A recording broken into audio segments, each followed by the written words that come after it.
Hello children, I hope you all are well and safe at home. This is Vimlesh Sharma from Shiv Jyoti Educational Group, Kota. आज हम हिंदी व्याकरण पाठ्य पुस्तक कनक का पाठ 12 जिसका नाम है कारक, उसका अध्ययन करने जा रहे हैं। आप अपने पाठ्य पुस्तक का पेज नंबर 89 ओपन करेंगे, साथ में आप पेंसिल भी रखेंगे जिससे हमें कोई भी मुख्य बिंदु अगर रेखांकित करने हैं तो हम उन्हें रेखांकित कर सकें। कारक के बारे हमने पिछली कक्षा में पढ़ा भी है, कारक के भेद, कारक के बारे में। कारक को हमने पाठ 8 समास के अंतर्गत तत्पुरुष समास में 6 कारक का अध्ययन किया था, तो आज हम पूरे 8 कारक का अध्ययन करेंगे। व्याकरण की दृष्टि से कारक की परिभाषा क्या है जानते हैं। संज्ञा सर्वनाम के जिस रूप से उसका संबंध क्रिया तथा वाक्य के अन्य शब्दों के साथ जाना जाता है वह कारक कहलाता है। यहाँ पर अगर हम जानें कि साधारण रूप से इसकी परिभाषा क्या होगी तो संज्ञा और सर्वनाम। संज्ञा के बारे में आप जानते हैं, किसी भी वस्तु, स्थान, जाति के नाम को हम संज्ञा कहते हैं। सर्वनाम, सर्वनाम के बारे में भी हम जानते हैं। सर्वनाम होते हैं हम, तुम, आप, हमने, ये सब सर्वनाम शब्द होते हैं। इनका संबंध किससे होता है? क्रिया से होता है। तो जो वो रूप जाना जाता है, क्रिया के अन्य शब्दों से भी उसका संबंध होता है, उसी को हम कारक कहते हैं। तो चलिए अब हम एक उदाहरण के तौर पर समझ लेते हैं। तो बच्चों, हमारे पास यहाँ पर एक वाक्य है, मोहन ने पुस्तक खरीदी। मोहन यहाँ पर संज्ञा शब्द है। आप और जाने कि संज्ञा शब्द इसमें और कौन सा है? पुस्तक, यह भी संज्ञा शब्द है, लेकिन यह जातिवाचक संज्ञा है और इसका संबंध क्रिया से है। खरीदी यहाँ पर क्रिया शब्द है, तो संज्ञा और सर्वनाम का संबंध यहाँ पर क्रिया तथा वाक्य के अन्य शब्दों के साथ होता है। यहाँ पर हमारे पास संज्ञा शब्द है, पुस्तक शब्द है जिसका क्रिया से संबंध दिखाया गया है। यह यहाँ पर चिन्ह है जिसका अध्ययन हम अभी करने ही जा रहे हैं। कार्य को स्पष्ट करने के लिए वाक्य के विभिन्न पदों के साथ जो चिन्ह लगाए जाते हैं उन्हें परसर्ग, विभक्ति चिन्ह अथवा कारक चिन्ह भी कहते हैं। यह सभी जो 3 नाम दिए गए हैं वो कारक चिन्ह के ही हैं। उन्हें हम परसर्ग, विभक्ति चिन्ह अथवा कारक चिन्ह के नाम से जानते हैं। तो आइए हम वाक्य में पद के बारे में अध्ययन करेंगे। तो बच्चों, हमारे पास एक वाक्य है, मोहन ने पुस्तक खरीदी। यहाँ पर यह पूरा एक वाक्य है और अनेक शब्दों से ये बना है। इसमें मोहन, ने, पुस्तक, खरीदी, ये सारे शब्द हैं। अब हम जानेंगे कि ये पद क्या होते हैं। जो ये शब्द होते हैं यही वाक्य के पद होते हैं। जैसे मोहन, यह संज्ञा पद है। ने विभक्ति चिन्ह है जिसे हम परसर्ग भी कहते हैं। पुस्तक क्या है? यह भी हमारा संज्ञा पद है। और खरीदी जो हमें दिखाई दे रहा है ये क्रियापद है। तो इसी तरह से अनेक शब्दों से हमारा जो वाक्य बनता है और उस वाक्य में जो शब्द होते हैं वो पद होते हैं। उनको हमें पहचानना होता है कि कौन सा संज्ञा पद है, कौन सा क्रियापद है। इसके अलावा इसमें विशेषण पद भी आते हैं। तो और जो ये हमारा ने शब्द है वो परसर्ग है जो इस वाक्य के अर्थ को स्पष्ट करता है। अगर ये ने हम हटा देते हैं तो मोहन पुस्तक खरीदी, तो हमारा जो वाक्य है उसका अर्थ स्पष्ट नहीं हो रहा है। जब ने इसमें लगा दिया जाता है जिसको हम परसर्ग कहते हैं, कारक विभक्ति कहते हैं, वो लगाने से हमारा वाक्य का अर्थ स्पष्ट होता है। जैसे मोहन ने पुस्तक खरीदी, तो पुस्तक किसने खरीदी? मोहन ने।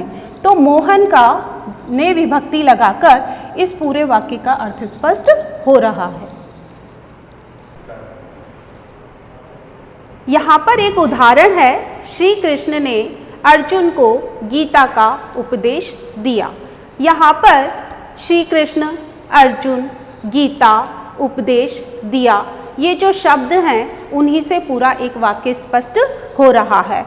श्री कृष्ण संज्ञा है, व्यक्तिवाचक संज्ञा है, अर्जुन व्यक्तिवाचक संज्ञा है, गीता व्यक्तिवाचक संज्ञा है, उपदेश भाववाचक संज्ञा है और दिया यहाँ पर क्रिया है। तो इन सब का संबंध क्रिया से जान पड़ रहा है। यहाँ पर ने, को और का परसर्ग चिन्ह, विभक्ति चिन्ह और कारक चिन्ह हैं। यदि इस वाक्य में ने और को और का हटा दिए जाएं तो हमारा वाक्य होगा श्री कृष्ण, अर्जुन, गीता, उपदेश, दिया। इन विभक्ति चिन्ह के अलग करने पर जब हमने वाक्य पढ़ा तो हमारे वाक्य का अर्थ स्पष्ट नहीं हो रहा है। इस वाक्य में ने, को, का हटा दिए जाने पर वाक्य का अर्थ स्पष्ट नहीं हो रहा। अन्य उदाहरण हमारे इस प्रकार हैं। पहला उदाहरण है, सम्राट अशोक ने बौद्ध धर्म का प्रचार किया। यहाँ पर ने और का विभक्ति चिन्ह है जिनको अभी हमने अध्ययन किया था। अगर इनके हटा देने पर सम्राट अशोक बौद्ध धर्म प्रचार किया, इस वाक्य का अर्थ स्पष्ट नहीं हो रहा है। इसी तरह से हमारा अगला उदाहरण है, भीम ने गदा से दुर्योधन का वध किया। यहाँ पर ने, से और का विभक्ति चिन्ह है। अगला उदाहरण है, पुस्तकों को मेज पर रख दो। यहाँ पर को और पर विभक्ति चिन्ह है जिससे वाक्य का अर्थ स्पष्ट हो रहा है। अब हम जानेंगे कि कारक के भेद कितने हैं और कौन कौन से हैं। तो हमारे कारक के भेद 8 हैं।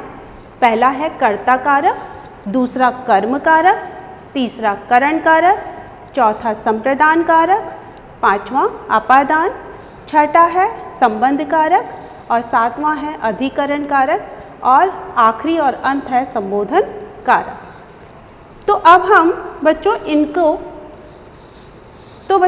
हम जानेंगे इनके विभक्ति चिन्ह कौन कौन से हैं। यहाँ पर पूरे कारक के नाम दिए गए हैं और यहाँ पर विभक्ति चिन्ह दिए गए हैं। कर्ता ने, कर्ता कौन है? जो कार्य करता है वो कर्ता कहलाता है, इसका विभक्ति चिन्ह है ने। कर्म, कर्म वो है जो कर्ता जिस काम को करता है वो कर्म कहलाता है और उसका विभक्ति चिन्ह है को। करण, करण का विभक्ति चिन्ह है से और के द्वारा। यहाँ पर कर्ता जो कार्य करता है जिसको साधन के रूप में लेता है वही करण होता है और उसके विभक्ति चिन्ह से और के द्वारा है। संप्रदान, संप्रदान का विभक्ति चिन्ह है के लिए को। यहाँ पर संप्रदान का अर्थ है वाक्य में जिसके लिए काम किया जाता है और जिसको कुछ दिया जाता है वो संप्रदान होता है। अपादान का चिन्ह है से अलग होना। अपादान का अर्थ है किसी भी चीज़ से कोई चीज़ अलग होती है तो वो अपादान होता है। इसमें घृणा, तुलना आदि के वाक्य में, आदि के अर्थ में भी अपादान कारक का प्रयोग किया जाता है। संबंध, उसका विभक्ति चिन्ह है का, के, की। यहाँ पर संज्ञा और सर्वनाम का संबंध किसी संज्ञा से, किसी सर्वनाम से बताया जाता है तो वो संबंध कारक होता है। अधिकरण कारक में और पर। यहाँ पर अधिकरण कारक जो है वो समय और स्थान बताता है, जो क्रिया होती है उसका समय स्थान बताया जाता है। इसका विभक्ति चिन्ह में और पर है। संबोधन का विभक्ति चिन्ह है हे, ओ, अरे।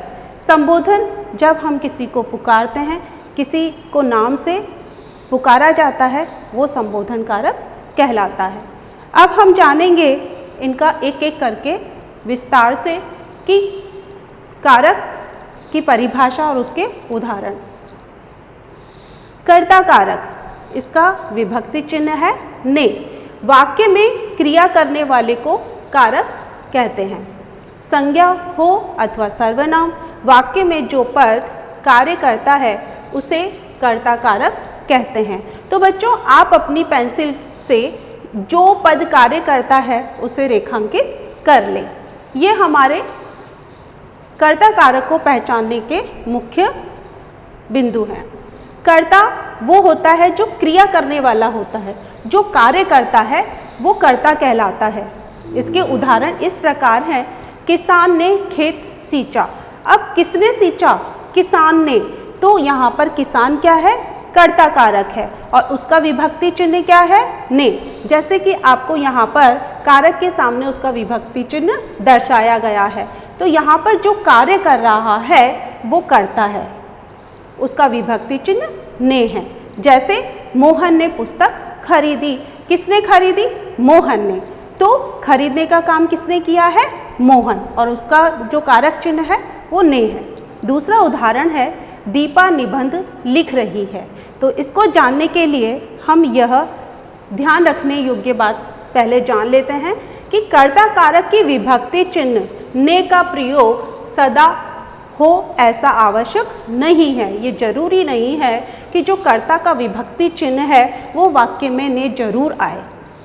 ने का प्रयोग अधिकतर भूतकाल की क्रियाओं के साथ होता है। जैसे कि हम वापस से उन उदाहरण की तरफ आते हैं, किसान ने खेत सींचा। अब हमें इसमें काल को पहचानना है।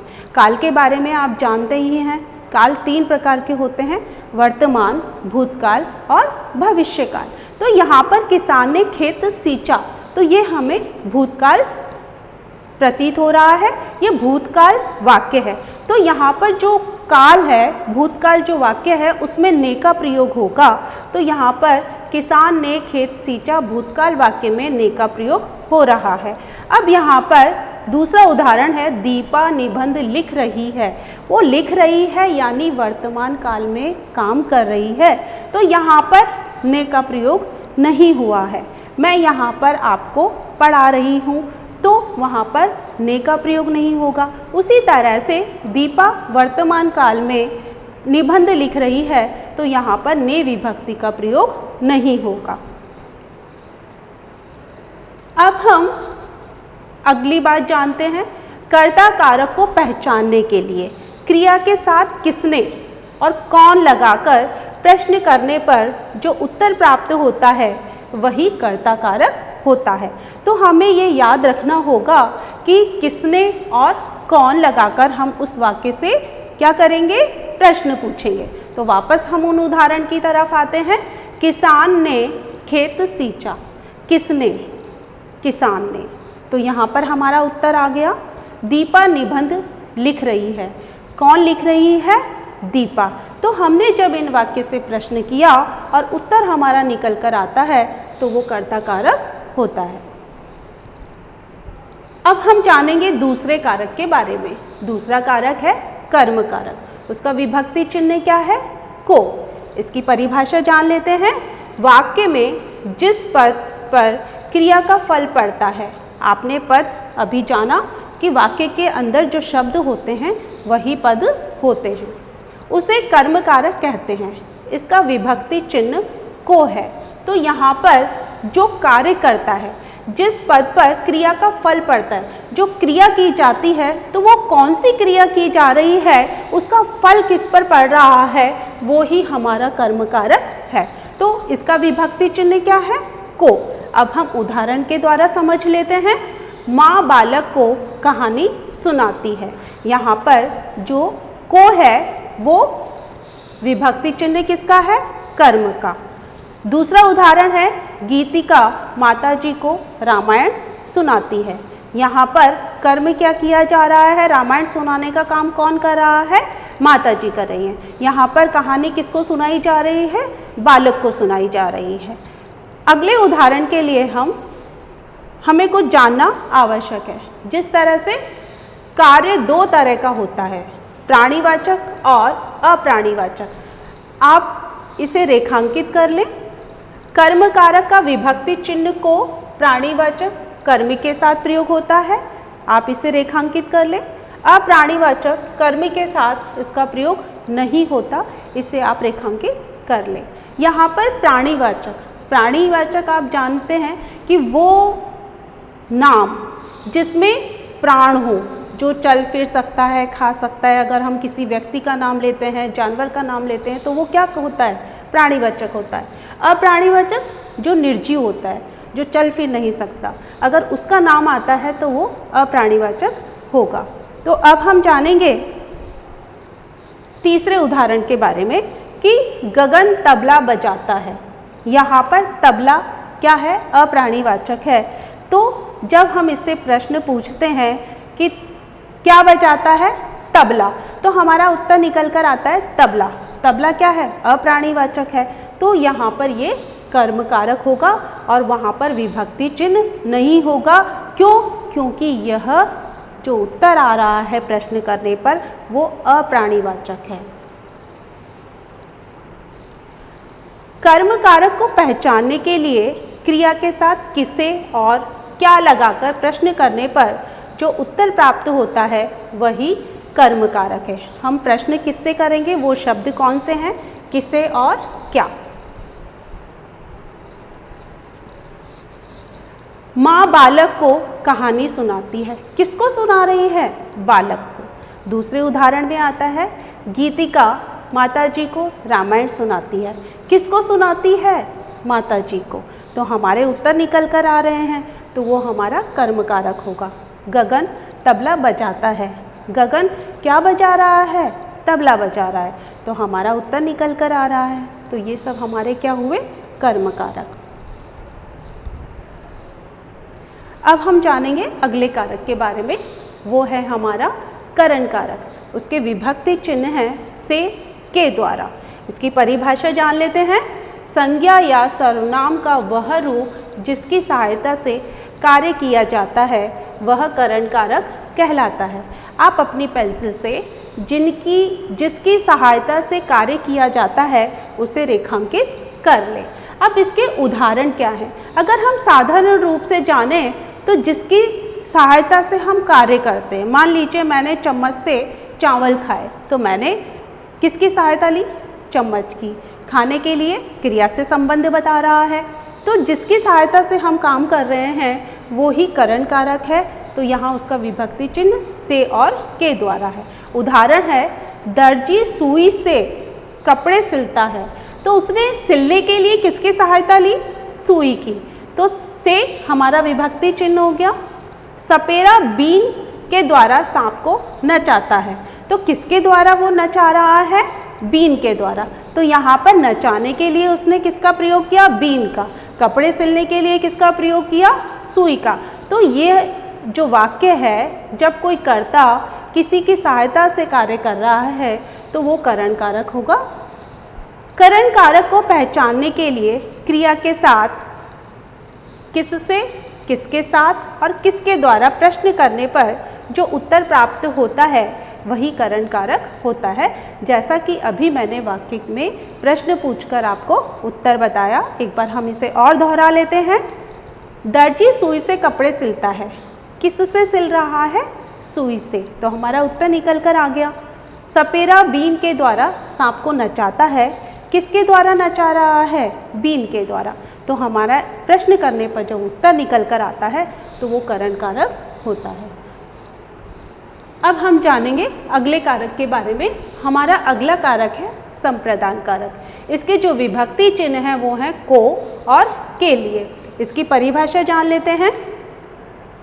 जिसे कोई वस्तु दी जाए या जिसके हित के लिए कार्य किया जाए उसे संप्रदान कारक कहते हैं।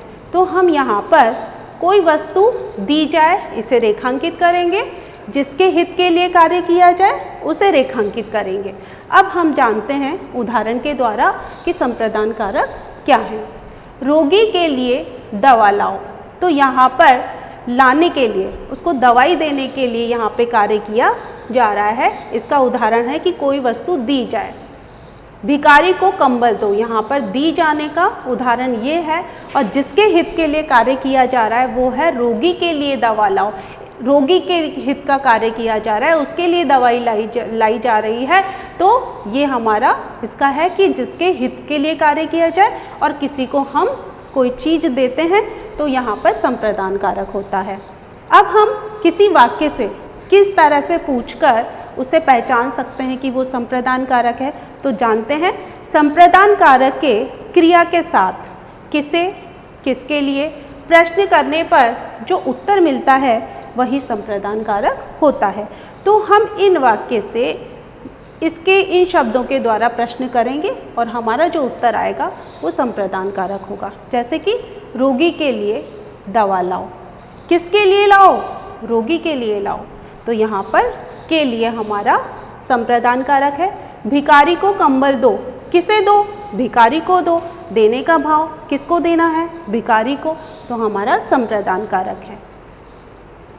अब जानते हैं अगले कारक के बारे में, अपादान कारक। इसका विभक्ति चिन्ह है से अलग होना।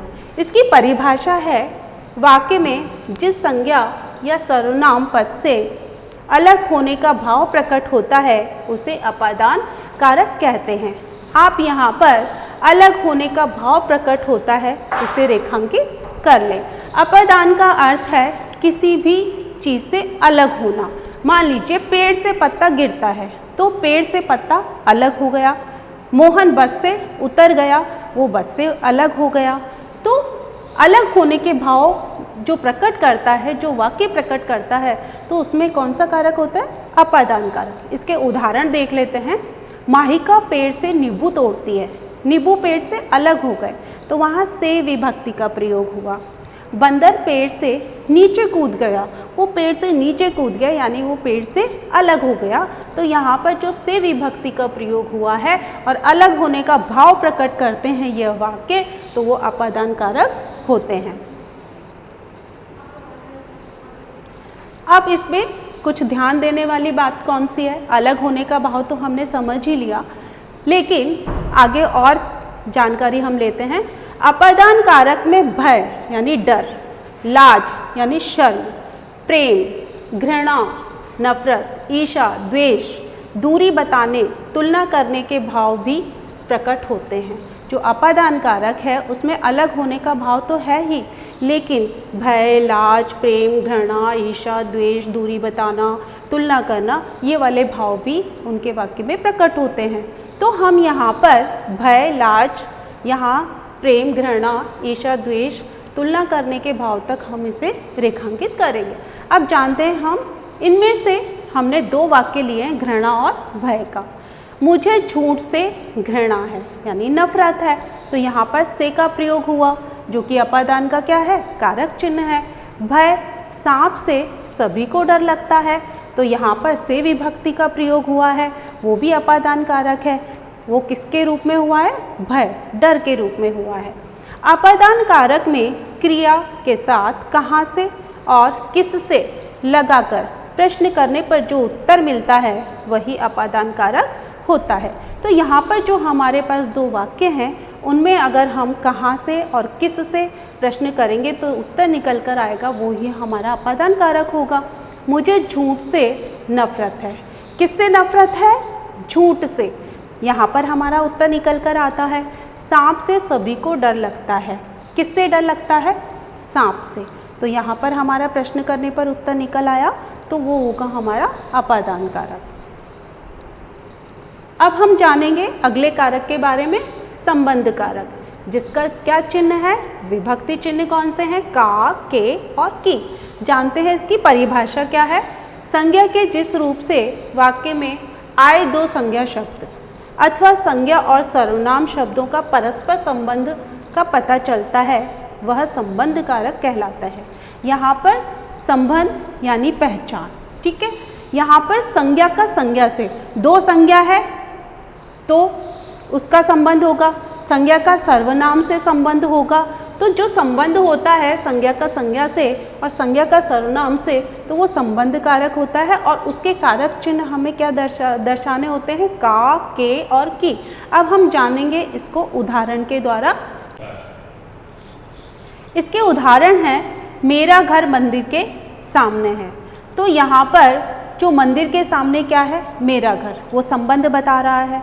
और दूसरा उदाहरण है, यह आपकी पुस्तक है, तो यह सर्वनाम शब्द है और आप भी सर्वनाम शब्द है, और की से उसका संबंध बता रहा है, किसका, पुस्तक का, तो यह आपकी पुस्तक है।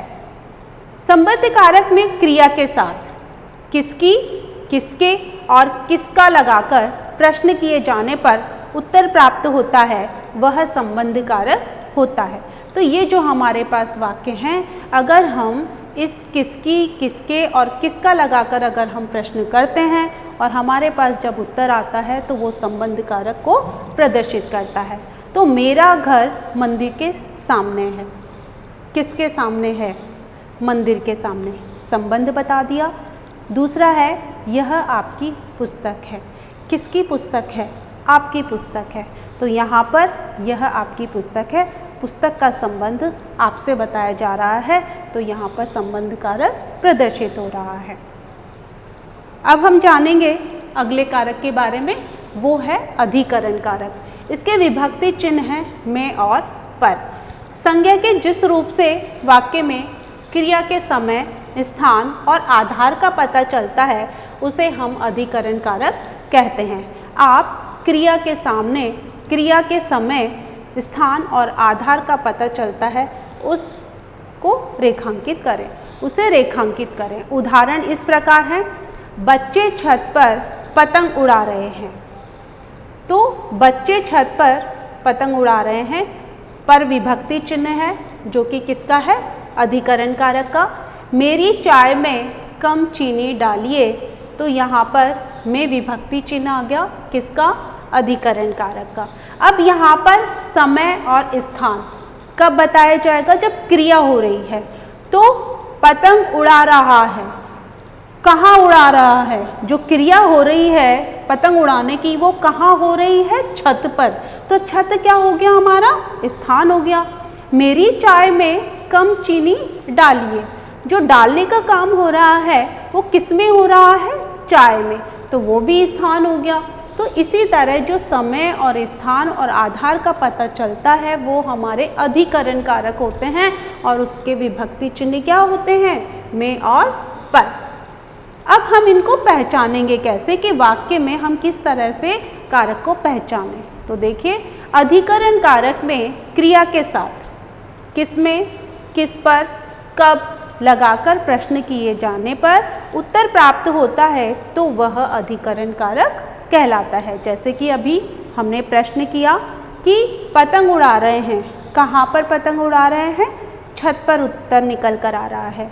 मेरी चाय में कम चीनी डालिए, तो किस में डालें कम चीनी, चाय में, तो हमारा उत्तर निकल कर आता है। तो हमारे वो कारक होंगे अधिकरण कारक। अब जानेंगे संबोधन कारक के बारे में। संबोधन कारक के जो विभक्ति चिन्ह हैं वो हैं हे, ओ, अरे।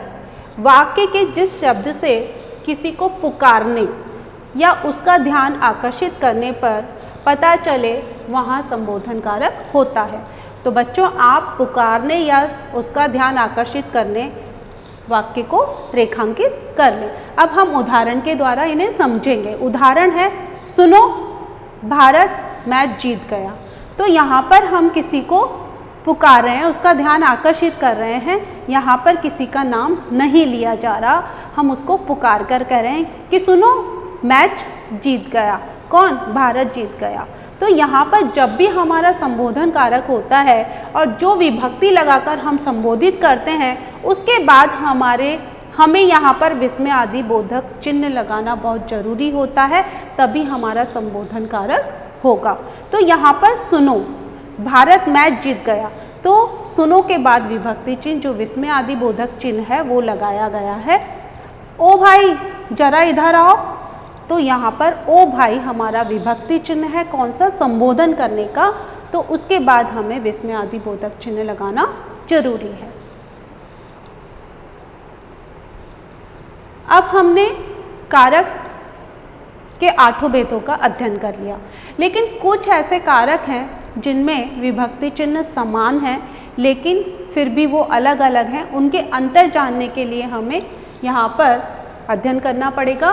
करण कारक और अपादान कारक में अंतर, क्योंकि इनके जो विभक्ति चिन्ह हैं वो समान हैं, लेकिन हम कैसे पहचानेंगे कि वो करण कारक है या अपादान कारक है, तो उसके बारे में हमें जानना बहुत जरूरी है। करण कारक और अपादान कारक दोनों का ही विभक्ति चिन्ह से है। देखो करण से और अपादान से। अभी हमने पढ़ा था कि से जिस साधन से हम काम करते हैं उसमें से, और अपादान अलग होने के भाव में, घृणा के भाव में, भय के भाव में, द्वेष के भाव में, तुलना के भाव में प्रयोग किया जाता है। करण कारक में से का प्रयोग साधन के अर्थ में होता है, जबकि अपादान कारक में अलग होने के अर्थ में होता है। इसका अलग होने के अर्थ में इसका प्रयोग किया जाता है। अब हम यहाँ पर इनके दो उदाहरण से स्पष्ट करेंगे कि करण कारक कौन सा है और अपादान कारक कौन सा है। तो बच्चों हमारे सामने दो वाक्य हैं। पहला वाक्य है बच्चे बस से विद्यालय जाते हैं। बस में बैठकर जा रहे हैं, वो साधन है उनका जाने का विद्यालय। तो बस से जा रहे हैं तो कौन सा कारक हो गया? करण कारक। बच्चे बस से उतर गए, से दोनों में विभक्ति चिन्ह से है, लेकिन यहाँ पर साधन के रूप में प्रयोग किया जा रहा है। बच्चे बस से उतर रहे हैं, यहाँ पर अलग होने का भाव है, जो कि हमारा कौन सा कारक होता है? अपादान कारक। तो यहाँ पर बच्चे बस से अलग हो गए हैं क्योंकि वह उतर गए हैं। अब हम जानेंगे कर्म कारक और संप्रदान कारक में अंतर। दोनों के विभक्ति चिन्ह समान होते हैं, लेकिन इनमें किस तरह से हम अंतर पहचानें तो जानते हैं। इन दोनों ही कारकों की विभक्ति चिन्ह को है। वाक्य में क्रिया का फल जिस संज्ञा अथवा सर्वनाम पर पड़ता है वहाँ पर कर्म कारक होता है, जबकि संप्रदान कारक में देने का भाव होता है। संप्रदान देने का भाव है, कर्म में क्रिया का फल पड़ता है। तो हम जानेंगे इन दो वाक्य से कि किस तरह से कर्म और संप्रदान कारक पहचानते हैं। तो हमारा बच्चों पहला वाक्य है माँ पुत्र को फल खिला रही है। कर्म क्या कर रही है? माँ फल खिलाने का काम कर रही है। किसको? पुत्र को। तो यहाँ पर जो खिला रही है, फल खिला रही है, वो जो क्रिया का फल किस पे पड़ रहा है? पुत्र पर। तो कर्म क्या किया जा रहा है? माँ कौन सा कर्म कर रही है? फल खिलाने का, पुत्र को फल खिलाने का। तो यहाँ पर कर्म जब प्रदर्शित होता है और विभक्ति चिन्ह को होता है तो वो कर्म कारक होता है। दूसरा है उदाहरण हमारा माँ पुत्र को फल दे रही है। हमने अभी जाना और पहले भी संप्रदान में हमने जाना था कि संप्रदान में देने का भाव आता है। तो यहाँ पर माँ पुत्र को फल दे रही है, देने का भाव प्रदर्शित हो रहा है, तो यहाँ पर कौन सा कारक होगा? संप्रदान कारक। इसी तरह से हम विभक्ति चिन्ह समान होने पर और वाक्य के जो क्रिया का फल और संप्रदान में देने के फल, ये याद रखने पर ही हम अंतर स्पष्ट कर सकते हैं। तो बच्चों हमने अभी कारक के बारे में, उनके अंतर के बारे में समझा, तो अब हम कुछ अभ्यास कर लेते हैं। तो हम पेज नंबर 93 ओपन करेंगे बुक का। क्वेश्चन है हमारा, प्रश्न है हमारा, विभक्ति चिन्हों के सामने उनके कारक का नाम लिखिए और उससे वाक्य बनाइए। तो हमारे यहाँ पर विभक्ति चिन्ह दिए गए हैं, यहाँ पर हमें कारक लिखना है और यहाँ पर हमें उनसे संबंधित इससे संबंधित हमें वाक्य बनाना है। प्रश्न है हमारा, विभक्ति चिन्हों के सामने उनके कारक का नाम लिखिए और उससे वाक्य बनाइए। यहाँ पर विभक्ति चिन्ह दिए गए हैं, यहाँ पर हमें कारक पहचानना है और यहाँ पर उनसे वाक्य बनाने हैं। पहला है के लिए, तो कौन सा कारक होगा? संप्रदान।